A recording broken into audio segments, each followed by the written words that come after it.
A new lawsuit alleges South Carolina's elections law infringes on certain voters' rights. When laws are created, when they don't talk to people with disabilities, this is exactly what happens. It's dangerous, it's discriminatory, and it's a violation of our rights. The lawsuit claims some parts of South Carolina law impose concrete and irreparable harms to voters with disabilities. It was brought by the NAACP and 3 South Carolina voters with disabilities who are currently living in nursing homes and say the existing state law will impede on their ability to vote by mail next year.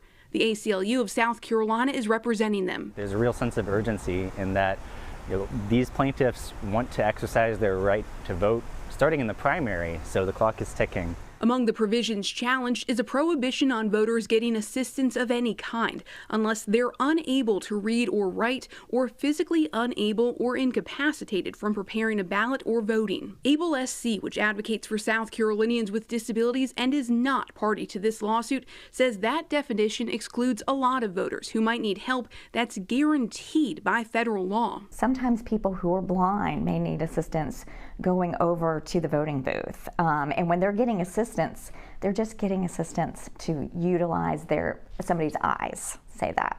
Or somebody might need the voting booth to be lowered for if they're a wheelchair user. The lawsuit also challenges provisions in state law that restrict who can help disabled voters request or return an absentee ballot and that limit the number of voters a person can assist in requesting or returning absentee ballots. Plaintiffs argue the restrictions conflict with federal law, and they're asking a judge to block the state from enforcing them. These seem like technical details, but they can really make or break someone's ability to vote in the state. This lawsuit was brought against South Carolina's Attorney General and Election Commission, along with its director, all of whom declined to comment, citing pending litigation.